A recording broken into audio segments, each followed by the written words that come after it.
Paz contigo. Este é o programa Jardim de Deus, a clínica para a sua alma. Hoje nós vamos tratar de um tema mais sensível, que trata da sensação de insuficiência. Às vezes fazemos tanto, mas ainda assim sentimos que nada é suficiente. E nós vamos tratar desse assunto hoje. 1 Coríntios 13 fala que ainda que eu fale todas as línguas, tenha toda a fé e entregue tudo, se não tiver amor, nada disso vale. Dr. Francis, é um prazer tê-lo aqui novamente conosco para falar desse assunto hoje. E por que tantas pessoas se sentem que não são o suficientes, se sentem tão solitárias? Existe dor emocional crônica? Nós podemos classificar assim? Com certeza, com certeza. Tudo que se prolonga ao longo da vida e com a possibilidade de intensificação ao longo da vida pode ser tratado como uma dor crônica. O sentimento de insuficiência deve ser levado em consideração, ao analisá-lo, duas possíveis fontes, que seriam um episódio traumático, onde a pessoa é submetida a uma certa inferioridade. O que entraria, por exemplo, nesse quadro? O bullying que uma criança venha sofrer no ambiente escolar, classificaria como um possível causador, um episódio traumático causador de um sentimento de insuficiência, um assédio moral que acontece durante um trabalho, não, já na vida adulta, também pode levar essa ideia de insuficiência. Basta que ele tenha repetições ou até mesmo um único episódio carregado de uma forte carga emocional já seria suficiente para isso. E o outro ponto a se considerar, além do traumático, é o próprio ponto estrutural. Quando a formação da estrutura psicológica, a estrutura psíquica de uma pessoa, inclui elementos que o levam à crença de uma não suficiência. Claro, a gente está falando ali de figuras parentais ao longo do primeiro ano de vida ou dos primeiros anos de vida, que corresponde à primeira infância. E essa percepção, ainda que fantasiosa, de que eu não sou bom o suficiente para os meus progenitores, que são os objetos de desejo, pode também causar uma formação estrutural onde a insuficiência já entra como um padrão. Isso então vai fazer com que, seja por um caminho do trauma, seja pelo caminho da formação estrutural, essa ideia de insuficiência vai perdurar por toda a vida, para todas as áreas, aí não é pontual, em tudo que a pessoa faz, ela não se sente suficiente, se desgasta tentando compensar isso e, como não consegue, ou pelo menos a sensação continua lá, ao longo da vida ela acaba ampliando, né, intensificando essa dor e por isso se torna crônica ao longo do tempo. Agora, mesmo com essa hiperconectividade digital que existe hoje, as pessoas estão sempre ligadas umas às outras digitalmente, ainda assim acontece a pessoa se sentir ali isolada, a pessoa talvez mesmo no mundo digital, ela se sente ali envolvida por uma dor silenciosa. Isso é possível de acontecer e por que acontece? Sim, totalmente possível. Isso, inclusive, tem sido notificado de forma crescente. Sim. Casos cada vez mais numerosos de pessoas que, mesmo cercada por uma multidão, e aí eu digo, tanto em termos de conexão virtual que ampliou essa rede, né? Pelo virtual você tem contato com um número muito maior de pessoas, mas também mesmo com os relacionamentos físicos, mesmo cercado dessa multidão de pessoas, dessa enormidade de conexões, esse indivíduo que tem como característica da sua personalidade essa ferida na alma, que é a ideia da insuficiência, ele acaba se sentindo assim por algo que é interno, não externo. Ele vai projetar no exterior. Então essa sensação de que eu não sou suficiente, faz com que eu acabe não vendo nessas múltiplas conexões uma resposta para essa dor. Pelo contrário, quanto mais conexões eu tenho, mais feedbacks de insuficiência eu também tenho. E a partir daí, chega um ponto que as pessoas começam então a evitar as conexões. Porque embora o problema seja interno, esteja na estrutura dela, ela acredita que vem do outro, pelo feedback, né? Eu não sou suficiente para quem? Para o outro. É sempre assim, não sou suficiente para o outro. Ainda que o outro não seja uma pessoa, mesmo que o outro seja um trabalho, o outro seja a vida, o outro seja um mundo, eu não sou suficiente para o outro. E diante da exaustão de tentar compensar a insuficiência para o outro, eu acabo então rendendo a um isolamento. Já que eu não consigo compensar, deixa eu pelo menos me afastar com a ideia de não aparecer é como se fosse um espelho, né? Tão visível. Eu sinto, mas eu preciso do olhar do outro para enxergar isso. Então, o que eu tenho interiormente é uma insuficiência, eu preciso do olhar do outro para reconhecer essa insuficiência, para dar o feedback dessa insuficiência, e a partir daí eu prefiro, então, não ter contato com o outro. Você acaba indo de um excesso de contato, que vai gerar um excesso de sentimento de insuficiência, para um outro extremo do isolamento para evitar o contato, na esperança de diminuir os feedbacks da insuficiência. É como se fosse uma falta de equilíbrio, né? Exatamente. Pende muito para um lado ou pende muito para o outro, né? Esse padrão pode assim, ter alterações também, influenciar no relacionamento com Deus? Ou seja, a pessoa não se sentir pertencente ou ser insuficiente até dentro da igreja? Eu diria até que tende a ser maior, porque diante da consciência de um Deus que é perfeito, a insuficiência diante dessa perfeição divina se destaca ainda mais. Ela cresce, né? Vai crescer.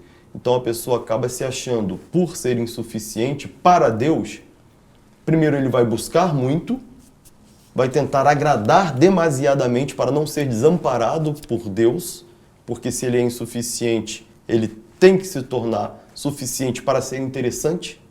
Essa é a lógica, para não ser desamparado. E nesse esforço de tornar-se suficiente, ele acaba abraçando atividades excessivas, que entram num ativismo religioso, que vai ser exaustivo. E vai cair na mesma situação do que acontece fora da igreja.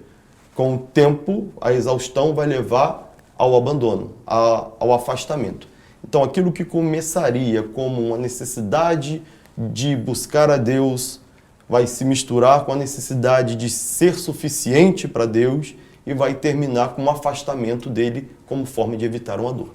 Até um esgotamento emocional, né? Porque a pessoa busca um padrão que não é atingível, né? Ser suficiente para Deus.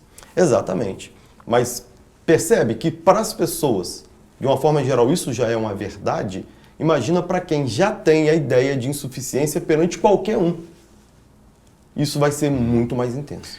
Agora, existem alguns sinais que podemos perceber que uma pessoa pode estar caminhando ou identificando esse tipo de insuficiência, se é uma dor na alma, se é uma frustração ao longo da vida. Existem alguns sinais que a gente pode observar para evitar cair nessa situação?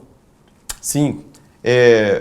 Duas coisas podem ser, vamos dizer assim, observadas que, se acontecem simultaneamente, é uma evidência desse tipo de insuficiência na alma. A primeira é externa. É o excesso de atividades para o outro. Por exemplo, falando sobre igreja, né? Sim. Seriam as pessoas que elas não usariam o tempo do culto para cultuar. Elas não vão à igreja para cultuar, para ter um relacionamento com Deus. Elas vão para se tornarem úteis, se sentirem então suficientemente boas. E a partir daí elas procuram atividades durante todo o período que estão lá, seja atendendo alguém, seja aconselhando alguém, mas ela busca tornar-se útil. para poder encobrir o sentimento de insuficiência. Isso vai ser visível, é a parte externa, né? Então, quem não conhece essa pessoa vai olhar uma pessoa muito ativa na igreja, muito prestativa e com uma recorrência de atividades fora do normal em comparação com os demais. Mas, quando ela está sozinha, digamos assim, no retorno para sua casa, o sentimento de insuficiência, ele volta. É como se ela tivesse que usar esses momentos de muito ativismo. Sim. E quando ela sai deles, ela volta para o seu estado original. São pessoas que têm muita dificuldade em ficar sozinhas consigo mesmas. Porque ao ficar sozinhas consigo mesma, essa ideia de eu não sou bom o suficiente toma conta delas. Acaba sendo um misto de muita atividade, muita proatividade, o que aparentemente, para quem não a conhece, acredita ser algo que é muito bom, mas que no seu interior ou no seu particular, o que acontece é outra coisa. Se a pessoa então sente que com ela acontece esses dois extremos, aquela cobrança de que eu tenho que fazer mais, eu tenho que fazer mais, eu tenho que fazer mais, eu tenho que fazer mais, e paralelamente, quando ela não está fazendo mais, ela está sozinha, não está com alguém para quem ela possa fazer algo, ela começa a pensar, não sou boa o suficiente, estou aquém, não estou bem com isso, já é uma evidência de que é algo crônico, é uma ferida na alma. Isso torna um ciclo na vida da pessoa, né? Que é algo permanente. Ela vem, é ativa, demonstra trabalho, volta para casa insuficiente. É um sentimento que ela tem constante, né? E ela vai se cobrando por essa pressão, vai gerando uma pressão, né? Por alta performance, por fazer cada vez mais. E como que ela, ao identificar, porque primeiro ela tem que identificar, né? Que ela vive nesse ciclo. Porque senão ela vai simplesmente ter prazer em fazer sem entender por quê. Mas quando ela identifica, como que ela rompe esse ciclo? A identificação, de fato, é o fator principal para que ela possa romper. Não é tão fácil essa identificação porque muitos desses aspectos são inconscientes. A pessoa não tem consciência disso. Somente quando ela para fazer uma análise da sua situação que ela começa a perceber que é um ciclo que se repete. Não é algo momentâneo. Então, o que é ferida na alma, ele é recorrente, ele é repetitivo ao longo da vida. É como se a pessoa tivesse sempre entrou numa rotatória e ele nunca consegue sair dessa rotatória. E ele vai ter sempre um start da mente dele dizendo, olha, pegue a primeira saída, pegue a primeira saída, pegue a primeira saída. Mas ele não pega e ele continua preso. E ele observa então que ao longo da vida, esse sentimento sempre foi presente e essas ações também foram presentes. É a única forma dele conseguir, de fato, identificar. Ele consegue perceber a dor, mas não identifica a origem, a causa. Sim. Só com essa observação é que ele consegue ver que, de fato, existe algo que é traumático ou estrutural, mas que essa insuficiência está ali na alma. Esse é o primeiro e o principal passo. Eu vou fazer um paralelo aqui com a criação do mundo em Gênesis. Quando Deus diz, haja luz, houve luz, nesse momento começa o processo da criação. Ele não cria os céus, a terra, os animais, todas as coisas. Ele não cria a matéria antes de criar a luz. Simbolicamente, isso nos fala alguma coisa. Você só consegue criar algo novo a partir do momento que primeiro tem uma iluminação. Eu consigo ver, está claro para mim. A identificação é essa clareza, é a luz que precede a criação. No momento que você vê, você torna consciente aquilo que está inconsciente, a própria mente vai tentando indicar um caminho. E existe, obviamente, como acelerar esse processo para quem já o consegue fazê-lo ou iniciar esse processo para quem tem uma resistência tão grande que não consegue fazê-lo. A conversão que o Evangelho traz é muito mais do que o aspecto religioso e também é mais do que uma salvação eterna. Ele tem como princípio básico e principal a salvação eterna, mas ele constitui-se numa salvação desde já, desde agora. Em que sentido? Você se transforma em filho de Deus, estabelece novos padrões mentais a partir de uma mudança de hábitos que se adquire pela repetição, e a partir daí você vai mudando o seu velho eu em um novo eu. Esse processo é terapêutico.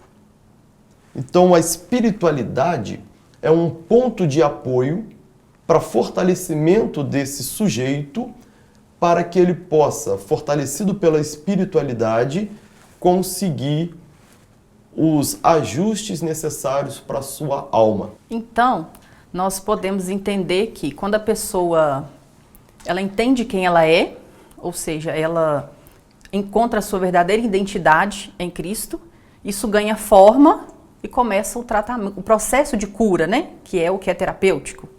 Exatamente, exatamente. Qual é a proposta do Evangelho para ela, né? É que ela se transforme em filho ou filha de Deus. O processo do Evangelho é esse. A cruz é o caminho onde Cristo tira aquilo que nos separa de Deus, dando a possibilidade de um retorno à origem. E Cristo, ele, no outra parte desse processo do sacrifício dele, ele nos traz o lugar de filho de Deus. Ele tira o nosso lugar de pecador, toma para ele e nos dá o lugar de filho de Deus. A partir daí, eu acreditar que eu sou filho de Deus é um processo que cabe a mim. Aí já é mental. Sim. É o que Paulo fala, transformai-vos pela renovação da mente para que experimenteis qual seja a boa, perfeita e agradável vontade de Deus. Então, na verdade, é o sistema de crenças que muda. Eu tenho um sistema de crenças baseado na minha história, onde entra os meus traumas que geraram a insuficiência, ou onde entra a minha estrutura primitiva principal, inicial, onde também gerou a ideia de insuficiência. Do momento em que eu me transformo, isso não é uma ação que Deus faz em nós, é uma ação que nós fazemos com as ferramentas que Deus nos dá. Por isso que o verbo está no reflexivo, transformai-vos. Quando eu me transformo pela renovação da mente, eu passo a ter a mente de Cristo. O que é mente de Cristo? Mente de filho.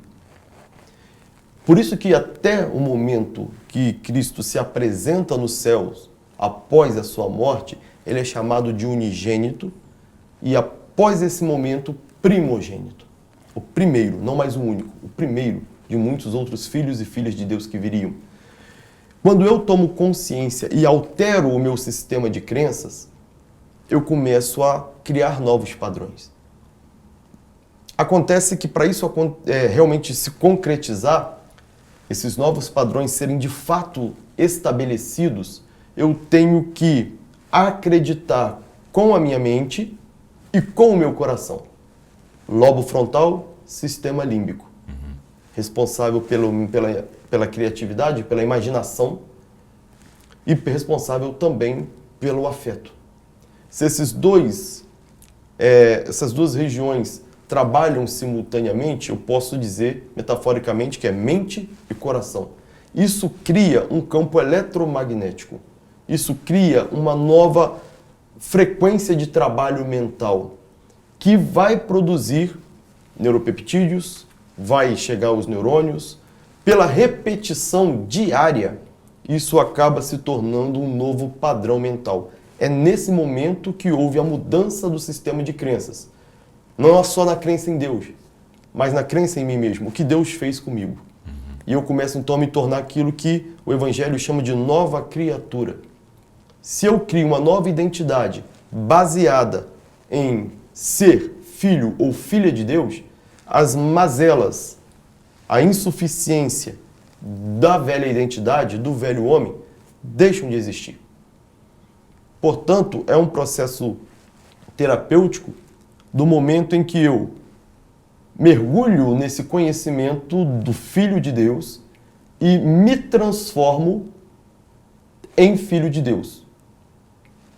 Pensando que eu sou, me vendo como tal e sentindo da mesma forma. O que seria sentir-se como filho de Deus? É você manter sentimentos que são do reino. O reino de Deus não é comida nem bebida, é paz, alegria e gozo no espírito, justiça no espírito. Quem está justificado, ele está satisfeito, ele está pleno, ele está agradecido. Então a gente pode dizer que é um sentimento de paz, alegria e gratidão. Quando você produz esses sentimentos e ele se torna parte de quem você é, claro que outros sentimentos surgirão, mas eles serão situacionais. O seu cérebro, em relação a si mesmo, o sentimento que você tem a respeito de si mesmo, vão estar sempre te trazendo paz, alegria e gratidão. Esse é o afeto que, unido à ideia de ser filho de Deus, faz o cérebro acreditar que é uma realidade. E aí sim há transformação. Fora disso, é uma tentativa de enganar a si mesmo que é infrutífera. Então você se fortalece espiritualmente e aí o psíquico começa a se curar. Assim como o corpo vem como consequência disso tudo. Então, se você identificou que você vive esse processo, existe um lugar onde você pode se sentir suficiente e inteiro. É a Clínica Jardim de Deus. Acompanhe nossa agenda, venha participar dessa imersão de 3 dias e ter a sua história, a sua vida transformada. Aproveitando, siga as nossas redes sociais, Instagram, @Clínica Jardim de Deus. E se você deseja mais informações sobre a clínica e sobre o nosso ministério, acesse o QR Code aqui com o número 319-7220-9899. E todas as quintas-feiras você tem um encontro conosco no Culto Sarando a Alma, no Salão Diamante, aqui na sede da Igreja Batista Getsemane, às 19h30. Nós aguardamos você. Muito bem. É importante, então, dentro dessas suas explicações, explanações a respeito, entender justamente essa necessidade que nós temos de Deus, essa necessidade de andar com Deus, de estar espiritualmente ativo, para não ser engolido pelas questões da alma, pelos problemas e aflições que a gente vive neste mundo. Mas o que é mais interessante é que nós podemos entender que a solução está em Jesus. A solução que você precisa está em Cristo Jesus. E assim como as pessoas, nesses testemunhos que você vai verificar, elas também experimentaram esse apoio, esse braço estendido do Senhor sobre as vidas delas, e a vida delas também foi transformada. Então fica um pouquinho aí com esses testemunhos. E logo depois a gente vai partir para o encerramento. Olá pessoal, nós estamos aqui com o Emerson, na Clínica Jardim de Deus, e ele tem uma mensagem especial para falar o que ele está vivendo aqui nesses dias. Bom dia, paz para todos. Eu confesso que eu vim mais por insistência da minha esposa. Ela sempre me chamou, ela veio em 2023. E ela amou, gostou muito, e sempre ficou insistindo para me vir. Mas eu achava que era só balela, achava que não acontecia nada. E na sexta-feira, quando a gente chegou aqui, eu já senti a presença de Deus neste lugar. E no sábado pela manhã, a primeira ministração, eu estava com uma certa dor na cabeça, que eu vim passando isso há um mês já, mais ou menos.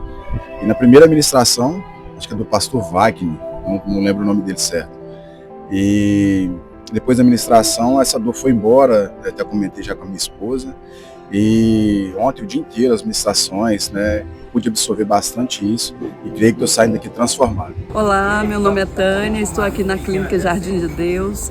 Eu vim aqui achando que as minhas coisas do passado estavam resolvidas, mas aqui eu descobri, o Espírito Santo foi tocando no meu coração e eu fui lembrando do que não estava resolvido na minha vida. E aí o que estava para trás ficou e saiu daqui completamente livre. Venham vocês também para participar desse evento, desse retiro espiritual, onde Deus vai falar poderosamente com vocês. Tem uma equipe aqui maravilhosa que vai tratar vocês com todo carinho, com todo amor, usada realmente por Deus, que vai fazer toda a diferença na vida de vocês, em nome de Jesus. Muito bem. E no próximo programa nós vamos iniciar uma série que trata sobre a solidão da alma. Nós queremos ver você conosco. Um abraço e até lá.